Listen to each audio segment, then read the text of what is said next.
Okay, so I'm here to make this video to explain what happens when you have Sun in the second house in your birth chart. So what is the second house?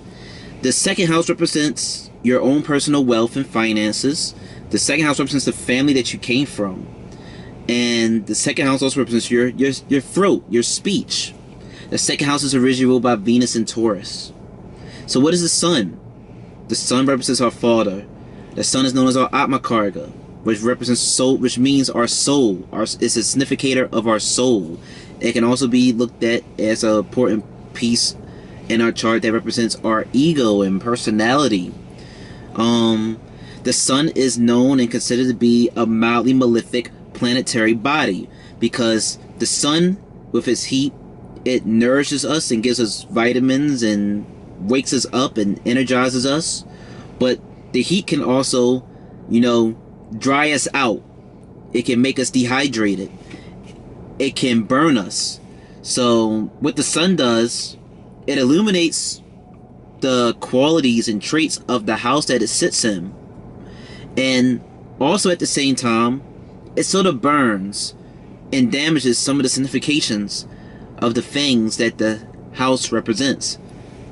Like the equivalent of leaving something like you burning food. With just enough heat, you can cook some good food. But you leave your food in the fire for too long, and it burns and it stinks, and you just want to throw it away. That's what the Sun does when it comes into the house that it sits in. So when you bring the Sun into the second house, this is an interesting position. Because like I said, the Sun is sort of like your ego. It's your person, it's your ego, and it's your soul. And the second house represents your possessions. And also, ironically, the first house represents your rising sign. It represents, how you come off to people. Your first house is sort of like your personality. And the second house following the second house following the first house represents what does the soul, what does the personality identify itself with.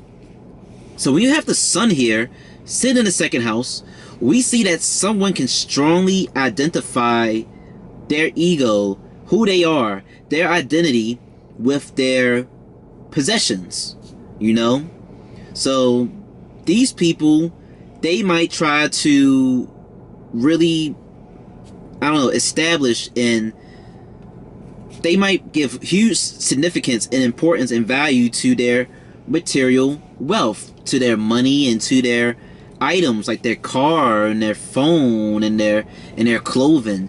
They would really greatly identify themselves with all of that stuff, potentially to identify who they are. Since the Sun is like this hot ball of fire, and the second house represents the finances and the wealth.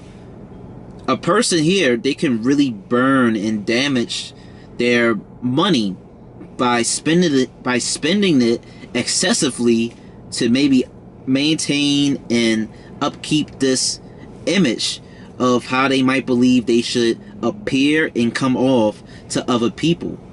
Sun being in the second house can also give you this strong, authoritative voice and way of speaking and communicating, because the second house is your speech, and the Sun naturally represents your father. So you might have a strong, authoritative voice and way of speaking and communicating.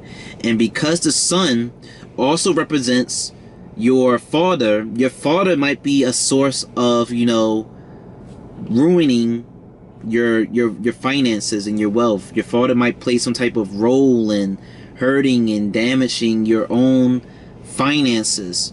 You yourself, since the second house represents possessions and wealth and family, you might strongly identify yourself with your father. Your father could be someone of great importance and meaning and value to you.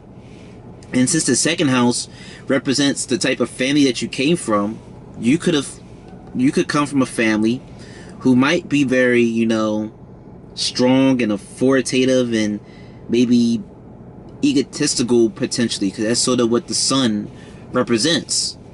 And that's essentially all I have to say about what happens when you have the Sun coming into your second house in your chart. I hope this gave you great insight and clarity on what to expect when you have Sun in the second house of your chart, and thank you for watching.